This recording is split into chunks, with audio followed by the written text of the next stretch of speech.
Tonight, our new reporting on the security concerns of the brand new Air Force One as combat with Iran ramps up. New video of a fresh round of attacks as President Trump casts doubt on a new deal. And why we just learned the president did not take the new Air Force One on part of his latest trip.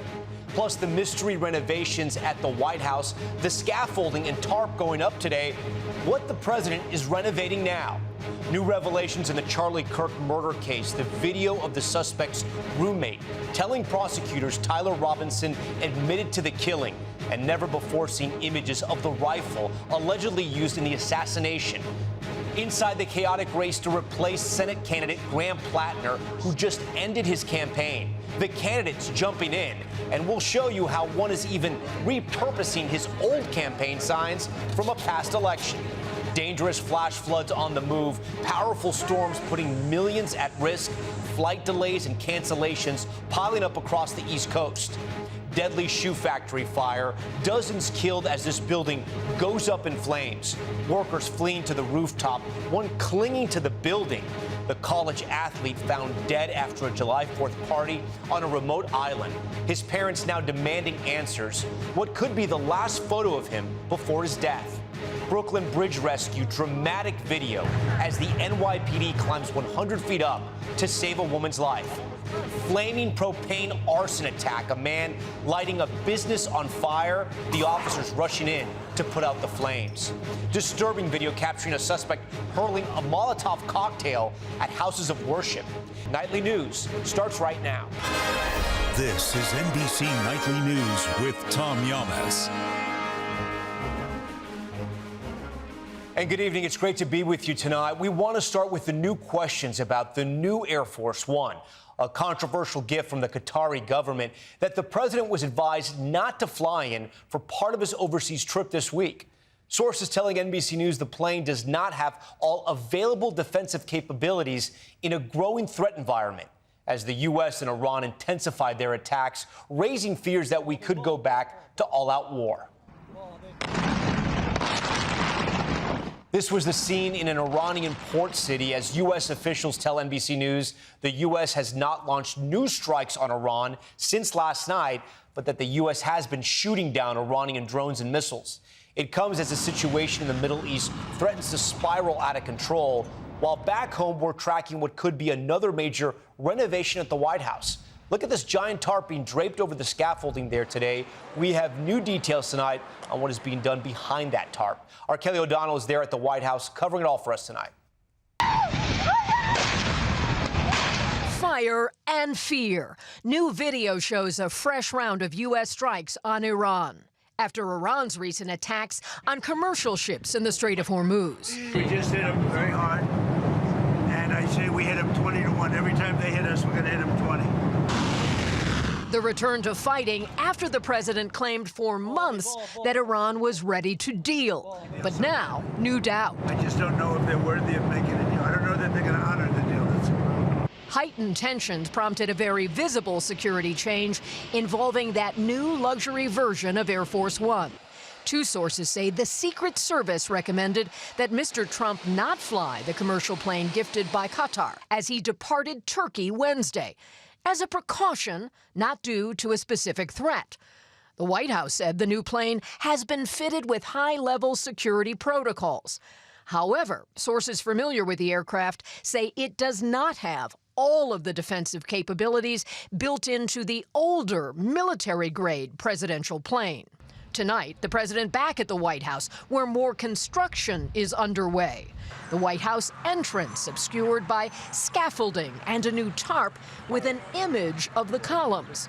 While on the South Lawn, work continues on a first-ever helipad for Marine One landings. We're building a helipad, beautiful helipad. Beyond Washington, today the Trump name was added to a Tennessee bridge. And Palm Beach Airport now bears the president's name.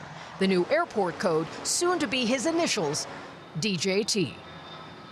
All right, with that, Kelly joins us now live from the White House. Kelly, when we look behind you there, it actually looks like it's fine, that there's nothing different, but there's actually a tarp there, and you have some new information about what's going on behind it? It's really a photo illusion, Tom, when you look at the front of the White House. Tonight, the White House says what's happening there behind that scaffolding is maintenance work, repair of the columns. But this work raises questions because the president chose a different, more ornate style of columns for the ballroom edition. That's prompting concern that he could alter the entry here. However, tonight, the White House tells me the current scope of work does not include design changes. Tom?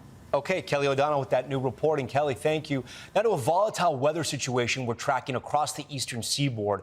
Water is swamping roads from New Jersey to Maryland and making travel dangerous on one of the summer's busiest travel days. Flight delays and cancellations are mounting, and our Bill Cairns is right here tracking it all, Bill. So it's going to be a turbulent night ahead? Yeah, this was not the day to fly to the East Coast. We got near record volume, and we have thunderstorms that are just plaguing us up and down the East Coast. The worst of it has been from the Philadelphia area towards Wilmington. New York City kind of missed out. D.C. had a bunch of strong storms moving through, but flash flood warnings from Philadelphia to Wilmington, Delaware. Life-threatening flash flooding. As much as 4 inches of rain has fallen just in the last few hours. And how about these airport arrival delays? We are between 2 to 3 hours widespread from LaGuardia to Philadelphia all the way down to Dulles Airport. The other story that's going to develop in the next couple of days is going to be this incredible heat wave in areas of the West. We are going to be watching not just record high temperatures, but the possibility of all-time record high temperatures. One spot that I'm watching closely, Tom, Billings, Montana. They've never been above 108 degrees. They have a chance this weekend.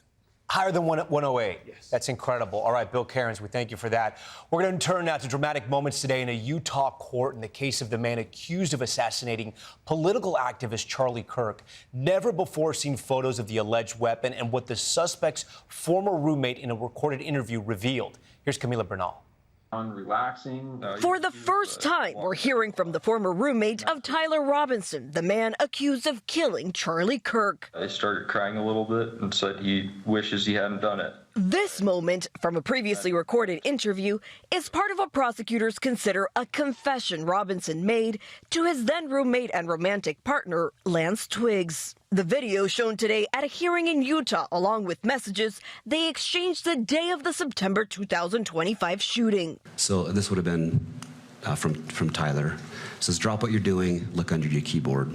Prosecutors say under that keyboard was a handwritten note that said, I had the opportunity to take out Charlie Kirk, and I'm going to take it. Kirk's wife, Erica, who has been in court all week, in tears as that note was read. Twiggs describing their interaction the day after the shooting like this. I just asked him in person if what he said was true the night before, and he said it was. In court today, prosecutors also showing never-before-seen photos of the rifle believed to have been used by Robinson and engraved bullets. Will you read the markings here? A fascist? Robinson has not yet entered a plea. His lawyers argued against Twiggs' statements being released, saying they would harm their client's right to a fair trial. Tom? Okay, Camila, thank you. Now to the political chaos back in Maine that could be the key to who controls Congress in November. The Democratic candidate for Senate there saying he's out, and now the frantic race to replace him. Here's Ryan Nobles. Tonight, Democrats in Maine starting from scratch in search of a new nominee after embattled Graham Plattner ended his campaign in the wake of a rape accusation. I intend to file my paperwork to withdraw. Plattner denied the accusation against him and said he was only dropping out because the political infrastructure around him had collapsed. We're going to lose all of the things that any campaign needs on the basic level simply to function. His exit now kicks off a frantic sprint for Maine Democrats to pick his replacement by July 27th. The party planning a 600-person convention with the goal of creating a competitive contest with multiple candidates. A different approach from the process that led to Kamala Harris replacing Joe Biden as the party's nominee for president in 2024. Already, at least a half a dozen candidates have jumped into the race, including Nariv Shah, who lost the state's primary for governor, repurposing his campaign signs to reflect the new race and distancing himself from the former nominee. I would not accept an endorsement from Graham, nor have I sought one. Some voters relieved that Plattner is out, but worried about the chaos his exit has left behind. Well, it's just thrown confusion into everything. Meanwhile, incumbent Republican Susan Collins continues on in search of her 6th term. And once again, Democrats concede she will be tough to beat. I'd like to find somebody who's young and, stop this Trump train that I think Collins is the co-conductor of. Ryan Nobles joins us now live. And Ryan, we know Plattner has suspended his campaign, but he isn't officially out of the race just yet. No, Tom, he's technically not. Plattner is still the party's nominee until he files paperwork with the Secretary of State withdrawing from the race. He has told his campaign he will not do that until Monday's deadline. Tom? Ryan Nobles for us. Ryan, thank you. In China tonight, the death toll is rising after a fire tore through a shoe factory there. Videos showing workers racing to escape. Janice Mackey-Freyer with the images now coming in. Tonight, terrifying scenes at a shoe factory in southeastern China, where flames and thick smoke engulf the entire building, trapping workers on the roof. A man standing at the edge as a woman cries out, "Come on, jump, they're afraid." And this person holding on to the building before they fall. In this video, voices saying firefighters can't get there. 239 people were inside the factory when the fire broke out, according to Chinese state media. Volunteers tried using ladders to help some escape. Officials say at least 28 people were killed. 7月9号12时许 Widely covered across state media, the blaze is the latest in a string of fatal workplace accidents here, including explosions at a fireworks factory and inside a coal mine that prompted nationwide scrutiny of workplace safety in China. The fire at the shoe factory started on the ground floor, a local official told state media, and said that materials there were poorly stored and highly flammable, making it hard for rescue teams to get people out. The fire prompted swift and public criticism from China's leader Xi Jinping, who ordered a full investigation and said those responsible for the tragedy should answer for it. Tom? Janice Mackey-Freyer for us tonight. Janice, thank you. Back here at home, there are growing questions over a Mississippi college athlete who died over the 4th of July on a boating trip to an island with friends. They came back, but he did not. Aaron Gilchrist has more on the investigation. Tonight, the urgent search for answers as the mystery grows over what happened to Nolan Wells, the 18-year-old college athlete found dead last seen on a 4th of July trip. His body recovered from the water near Horn Island off the Mississippi mainland on Monday morning. His body was washed up on the shore, and so we have to get to the answers. Authorities say Wells took a boat to the island with friends on Independence Day. This photo may be one of the last taken of him. Wells was reported missing by his family that evening after the friends returned home without him. It's unclear if any of the people in the photo were with him when he disappeared. Prominent civil rights attorney Ben Crump has suggested race may be a factor in the investigation. Nolan was the only African American in the group, and so it is making people harken back to the sins of the past in the state of Mississippi. And so I think that's why people are so concerned with getting to the truth of what happened to Nolan Wells. Some have speculated that videos circulated on social media show Nolan in an argument with other people, but even the person who shot it says she doesn't know who is talking or what it appears to show. The Jackson County Sheriff's Office is asking people on the island that day to turn over any unedited video or photos, specifically those depicting alleged altercations or containing images of or believed to include Nolan Wells. The rumors are out there, but the truth is what we want to get to law enforcement. A local judge posted on Facebook that her son was on the boat with Wells, writing that he cooperated with investigators and that her son decided to leave because of boat damage, and that Wells made a decision to stay on the island and return inland later with another group of friends. I think the family deserves the truth, and that's what we're here to provide for them. Tonight, the family waiting on state and independent autopsies, as Nolan Wells is being remembered by a former coach as an outstanding athlete who carried himself with humility and led by example. Aaron Gilchrist, NBC News. All right, when we return in 60 seconds, the dramatic video from high above the Brooklyn Bridge, how the NYPD brought a climber down safely, plus the man accused of setting fire to a business using a propane tank as a blowtorch, how police brought him in. And our series Business in America, how AI is keeping one of the most iconic blue jean companies on the cutting edge. We're back now with the urgent effort to save a woman climbing one of New York City's most iconic landmarks, the Brooklyn Bridge. Aaron McLaughlin with the daring NYPD rescue that was captured on camera. Let's go. I got you. I promise. Tonight, new video shows a harrowing rescue at the top of the famed Brooklyn Bridge. Specially trained officers with safety harnesses climbing up the cables. You can see them high up in the air, the water more than 100 feet below. According to the police commissioner, Wednesday evening, the NYPD Emergency Services Unit responded to 911 calls of a person in distress. My name is Chris. What's your name? I just want to talk. What's happening today? Body camera footage shows an officer approaching the woman who has not been named, her face blurred by the NYPD. I want to help you.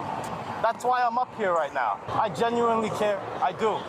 Listen as the officer gently tries to talk her down, meeting the crisis with compassion. It's a permanent solution to a temporary problem. It really is. I don't know what you're going through, but I want to understand. We have services we can get you to. The strongest thing you can do right now is accept help. I promise you, that's the strongest thing you can do. Police say the conversation lasted for nearly an hour before a team of first responders restrains her, safely removing her from the bridge and taking her to the hospital for evaluation. Tonight, the New York Police Commissioner praising those officers for their extraordinary care and courage. Aaron McLaughlin, NBC News, New York. And great work by the NYPD there. All right, when we return, the arson suspect wielding a propane tank as a torch, how police stopped him. Plus, the man accused of hurling Molotov cocktails at houses of worship, why he was doing it next. We're back now with wild new video of a man carrying this flaming propane tank through a restaurant in Tampa, Florida. The Hillsborough County Sheriff's Office says the building was filled with smoke and flames when they arrived. You can see it there. Authorities also said the suspect was holding 2 knives when they got on the scene. He now faces multiple charges, including arson. And take a look at this disturbing video. Surveillance catching a man caught on camera throwing a Molotov cocktail at a Jehovah's Witness building in Queens, New York. Police say this was one of 2 attacks on houses of worship that happened last night, and that the 26-year-old man was charged, was linked to a 3rd incident as well. Charges are still pending. And in our series Business in America, our Savannah Sellers sat down with Levi CEO Michelle Gass, the first woman to serve as chief executive in the company's history. They went deep inside Levi's vault, including a look at these jeans that are more than 150 years old. But the company is also increasingly turning to AI for its future. Is that being embraced by the people who work on your creative teams? It is. And you know, for us, I think that's a really important point, because we are a brand about authenticity, about craft. But if this can be a tool to help our teams think broader or lead to that next idea, then we absolutely should use it. So it's not a replacement at all. Gass also says the goal of using AI is to help customers, including plans for a virtual shopping assistant that can help customers pick out their next outfit. All right, that does it for us tonight. We thank you for watching Nightly News on this Thursday. I'm Tom Llamas. Tonight and always, we're here for you. Good night. We thank you for watching, and remember, stay updated on breaking news and top stories on the NBC News app or watch live on our YouTube channel.